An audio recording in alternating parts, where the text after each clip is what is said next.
जोरदार ताली से स्वागत कीजिए। जिंदाबाद जिंदाबाद जिंदाबाद जिंदाबाद जिंदाबाद जिंदाबाद। जी राम जी को स्वागत। लाल बाबू माथुर जी राष्ट्रीय अध्यक्ष जी को सम्मानित करेंगे।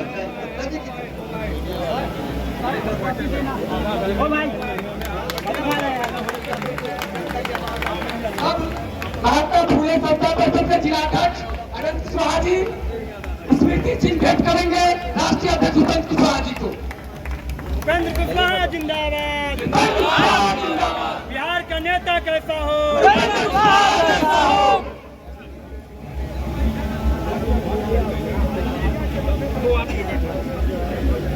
अरे भैया अब कपिलेश्वर कुशवाहा जी राष्ट्रीय अध्यक्ष जी को सम्मानित करेंगे। फोटो और चादर देंगे। अभिलाष मित्तू जी राष्ट्रीय अध्यक्ष जी को सम्मानित करेंगे।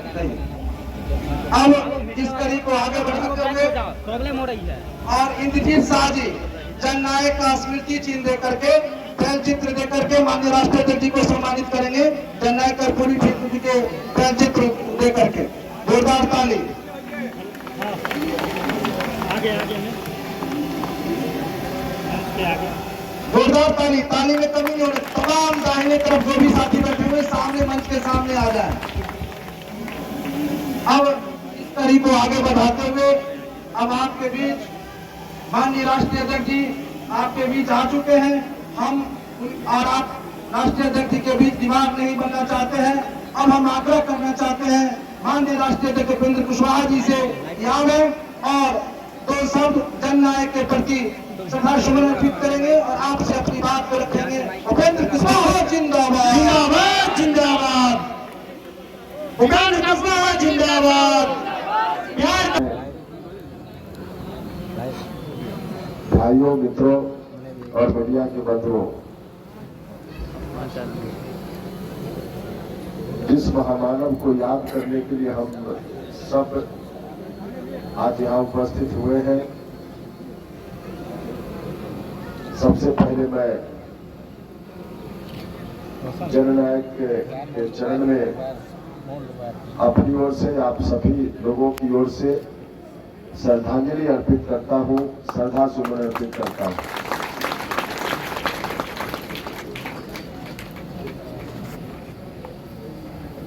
हम और हमारे साथियों ने तय किया पार्टी गठन के बाद कि हम बिहार के उन स्थानों पर जाएंगे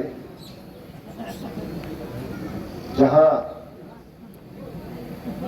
हमारे पुरखों का जन्म स्थान है, हमारे बीच से समाज को दिशा देने वाले जो लोग भी हुए हैं उनको जाकर हम सब लोग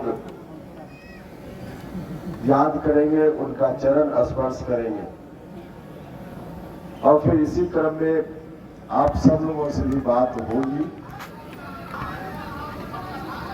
और उसी के आधार पे हमने शुरुआत की है 28 फरवरी से विद्यावा चंपारण, जहां गांधी जी की कर्म भूमि है, वहां सबसे पहले गांधी जी का चरण हम सब लोगों ने स्पर्श किया। उसके बाद फिर आए मुजफ्फरपुर, जहां मीनापुर में शहीद जुब्बा सहनी उनका पैतृक गांव है, वहां हम लोगों ने उनको याद किया और फिर वहां से सीतामढ़ी आए, शहीद रामफल मंडल साहब उनका पैतृक गांव है, वहां सर झुकाया और फिर वहां से मधुबनी गए जहां समाजवादी नेता सूरज बाबू का गांव है, वहां हम लोगों ने सर झुकाया और फिर उधर से हम लोग फटेश्वर नाथ रेणु अररिया के फारबिसगंज के पास गांव है उनका, वहां सर झुकाया और फिर उधर से मधेपुरा बीबी मंडल साहब का गांव मधेपुरा शहर के बगल में है, वहां जाकर उनको याद किया और फिर उधर से होते हुए आज हम जननायक के गांव में करपुरी ग्राम में यहाँ उपस्थित है और आज के बाद कल भी हम लोगों को जाना है छपरा, जहाँ स्वर्गीय जयलाल चौधरी जी का गांव है, वहाँ उनको याद करेंगे और फिर उसके बाद सिवान में छात्र नेता प्रधान छात्र नेता जो अभी उभर ही रहे थे कई साल पहले, उनकी हत्या हो गई। वहाँ उनका गांव है सिवान में, वहाँ उनको याद करके प्रथम चरण के कार्यक्रम यात्रा का समापन होगा और उसके बाद फिर दूसरे चरण में हम लोग जाएंगे गंगा के उस पार भी, जहाँ जगदेव बाबू को कुर्था में जाकर याद करेंगे। बाबू कुंवर सिंह जी की धरती जगदीशपुर भी जाएंगे। बाबू जगजीवन राम का गांव सदवा आरा भी जाएंगे। डॉक्टर श्री कृष्ण सिंह जी जो प्रथम मुख्यमंत्री हुए बिहार के, शेखपुरा बरबीघा वहां भी जाएंगे। तो इस तरह से जहां जहां महापुरुष से हमारे बीच से हुए वहां जाकर उनका नमन करने का कार्यक्रम हम लोगों ने बनाया है। भाइयों और मित्रों, इसी क्रम में आज हम यहाँ उपस्थित है। जब पटना से हम लोग चल रहे थे उस वक्त मुझको यह अंदाज नहीं था इतना जन समर्थन इस कार्यक्रम के प्रति, हमारे निर्णय के प्रति लोगों में दिखेगा, इसका बिल्कुल अंदाज मुझको नहीं था। जन समर्थन दिखेगा इतना था, लेकिन इतना अधिक दिखेगा इसका बिल्कुल हम लोगों को अंदाज नहीं था। हम लोग जहां जहां गए हैं वाकई लोगों के मन का जो उत्साह चारों तरफ दिखा है, उससे साफ हो जाता है कि जो निर्णय हम लोगों ने पटना में बैठ कर लिया या लोगों की भीड़ को देखकर प्रमाणित है कि हम लोगों का कदम बिल्कुल सही दिशा में है। लोगों ने इस पर मुहर लगाने का कहा। और यहाँ भी हम आए हैं कर्पूरी ग्राम में, आप सब लोगों का और रास्ते में भी नौजवान लोगों का चेहरा जिस रूप में हमने देखा है, उसको देखकर तो मेरा पक्का विश्वास हो गया है कि दुनिया की कोई ताकत, जो मिशन है हमारा, उस मिशन को प्राप्त करने में दुनिया की कोई ताकत रोक नहीं सकती। राजनीति की शुरुआत इन्हीं से प्रेरणा ग्रहण करके की थी। शुरुआत में कुछ दिन तक सौभाग्य था मेरा, ज्यादा दिन नहीं, साल 2 साल इनके सानिध्य में काम करने का अवसर उसको मिला। लेकिन साल 2 साल के बाद ही जननायक हमारे बीच से चले गए और उन दिनों जब चले गए तो हम लोगों ने नारा लगाया था, जननायक तेरे अरमानों को दिल्ली तक पहुंचाएंगे। बहुत नारा हम लोग लगाते थे। बाद में चलकर चीजें बदलती गई और अंत में अभी के पहले तक जननायक की विरासत को आगे बढ़ाने का जो अभियान था, उस अभियान को नेतृत्व दिया नीतीश कुमार जी ने। हम सब लोग उनके साथ चल रहे थे। नीतीश कुमार जी के नेतृत्व में जननायक के अरमानों को दिल्ली तक पहुंचाने का अभियान चल रहा था। याद कीजिए, मीडिया के बंधु भी यहाँ है, जनता दल यूनाइटेड में जब हम आए तो सबसे पहली बार नीतीश जी को भारत का प्रधानमंत्री बनाया जाए, यह बात किसने कही थी? यह बात किसी और ने नहीं, उपेंद्र कुशवाहा ने कही। प्राइम मिनिस्टर मटेरियल है नीतीश जी, सबसे पहले किसी ने कहा था तो उपेंद्र कुशवाहा ने। और जिस वक्त हमने कहा था उस वक्त हमारी पार्टी में भी, जनता दल में कई लोगों को यह बात अटपटी लगी थी, क्या बोल रहे हैं। लेकिन उस वक्त मुझको लगता था कि वाकई जननायक के अरमानों को दिल्ली तक पहुंचाने के काम में नीतीश हम लोग सफल हो जाएंगे, ऐसा मेरा विश्वास था। और उसी दृष्टि से हमने जनता दल यूनाइटेड में जाकर काम शुरू भी किया। जिस दिन पार्टी हमने ज्वाइन की उसी दिन हमने कहा कि बिहार नंबर 1 की पार्टी जेडीयू को हम बनाएंगे। याद होना चाहिए लोगों, हमने कहा था। और उसी तरह से हम लोगों ने काम की शुरुआत भी की। लेकिन धीरे धीरे बात जब आगे बढ़ी तब कुछ दिनों के बाद मुझको लगने लगा कि मामला ठीक नहीं है।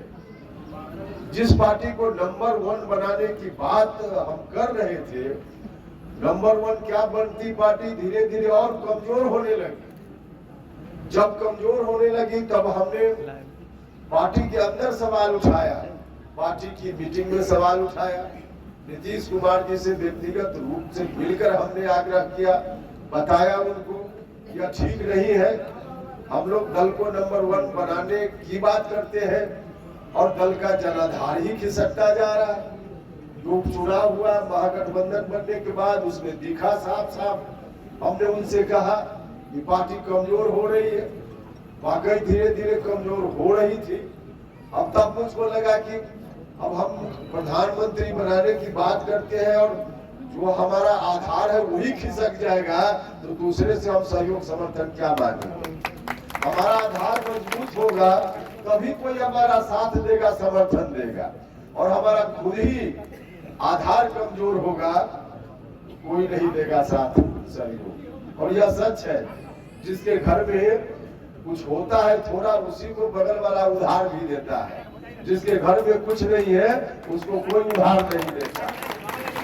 आपकी जेब में कुछ पैसा है तो बैंक वाला भी कर्ज देगा, और नहीं है तो बैंक वाला भी कर्ज नहीं देगा। यह सच है, दुनिया की रीत है। तो मुझको लगा कि अब जो जिस आधार पर हम खड़े हैं वही आधार कमजोर हो रहा है तो कैसे होगा। चिंता बढ़ी, स्वाभाविक था चिंता बढ़ी, और हमने सवाल उठाया पार्टी के अंदर। लेकिन पार्टी ने फिर उस पर गौर करने के बजाय स्वयं नीतीश कुमार जी ने कहा कि जहां जाना है उपेंद्र कुशवाहा चले जाए। अब बताइए, तो हम तो गए थे मजबूत करने के लिए और हम ही को नीतीश जी ने कहा कि चले जाइए। देखिए, मैं आज भी अलग पार्टी बनाकर मैं आपके बीच आया हूँ, लेकिन आज भी मैं व्यक्तिगत रूप से इस बात को जो मैं बार बार बोलता था बीच के दिनों में, उस बात पर उस स्टैंड पे मैं बिल्कुल आज भी अडिग हूँ कि नीतीश कुमार जी ने अगर अपने मन से निर्णय लिया होता तो ऐसी स्थिति नहीं होती। नीतीश कुमार जी अब अपनी इच्छा से कुछ भी निर्णय ले ही नहीं रहे।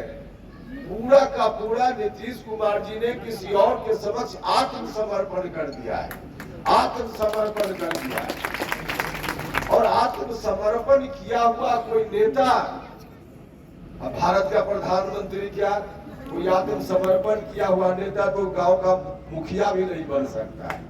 सच है, मुखिया भी नहीं बन सकता। और जो उनके साथ वाले लोग हैं महागठबंधन में दूसरी पार्टी के लोग, कहने के लिए तो उनमें से कोई कोई बोल देते हैं कि प्रधानमंत्री हम बनाएंगे। यहाँ जनता दल यूनाइटेड के भी कुछ लोग सुन रहे होंगे, भैया सावधान रहिएगा राष्ट्रीय जनता दल के लोगों से। राष्ट्रीय जनता दल के लोग एक तरफ प्रधानमंत्री बनाने की भी बात करते हैं, भूपेंद्र कुशवाहा लाख विरोध में है, लेकिन नीतीश कुमार को कभी शिखंडी, भिखमंगा, बेचारा नहीं कहा है। किसने कहा? वही राष्ट्रीय जनता दल के लोगों ने। तो राष्ट्रीय जनता दल के लोग प्रधानमंत्री बनाएंगे, कल वही जाके उत्तर प्रदेश में, दिल्ली में, मध्य प्रदेश में, छत्तीसगढ़ में भाषण करेंगे कि नीतीश जी को प्रधानमंत्री बना दीजिए इसलिए कि नीतीश जी शिखंडी है, प्रधानमंत्री बना दीजिए इसलिए कि बेशरम है। भैया, हमने कभी ऐसा शब्द नहीं इस्तेमाल किया। लेकिन राष्ट्रीय जनता दल के लोग, देखिए, राष्ट्रीय जनता दल के लोगों को कोई मतलब नहीं है नीतीश कुमार चूड़ी भार में जाए, उनको तो कुर्सी चाहिए नीतीश जी वाली, इसलिए लोग लगे हुए, इसलिए लोग लगे हुए। और अब तो साफ साफ बोल भी रहे आरजेडी वाले, होली के बाद जाएंगे, जल्दी हटिए, बोल रहे। और बोल रहा है कोई सड़क पर का साधारण कार्यकर्ता नहीं, विधानसभा का सदस्य जो मुख्यमंत्री बनाने में भूमिका करता है, वह एक नहीं कई माननीय विधायक आरजेडी के रोज बोल रहे हैं। और उस समय जब एक विधायक बोल रहे थे तो हमने प्रतिकार किया था। उस वक्त भी याद कीजिए, कोई और प्रतिकार कर रहा था जेडीयू में, जिस वक्त नीतीश जी को शिखंडी कहा जा रहा था, कोई नहीं कर रहा था। तो हमने उस समय प्रतिकार किया और हमारे दबाव में राष्ट्रीय जनता दल ने शो कॉज नोटिस जारी किया। लेकिन शो कॉज नोटिस 15 दिन में जवाब देना था, 1.5 महीना से ज्यादा बीत गया, अभी तक कोई कार्रवाई हुई? कोई कार्रवाई नहीं हुई। तो खैर कोई बात नहीं है, उनका मामला है, उनका मामला है। मेरे कहने का अभिप्राय इतना है कि जनता दल यूनाइटेड का चैप्टर अब क्लोज हो गया है, बंद हो गया है। जनता दल अब सिर्फ वहाँ साइन बोर्ड जो दुकान में रहता है बाहर वही है, अंदर माल कुछ नहीं है, खाली दुकान है। और ऐसा इसलिए कि दुकान के मालिक ने ही कहा इस दुकान को अब हम नहीं चलाएंगे, इस दुकान को अब हमारा पड़ोसी चलावेगा। राष्ट्रीय जनता दल के हवाले किसी और ने नहीं, स्वयं नीतीश कुमार जी ने जेडीयू को कर दिया। पूरी पार्टी को गिरवी रखने का काम राष्ट्रीय जनता दल के हाथों हो गया।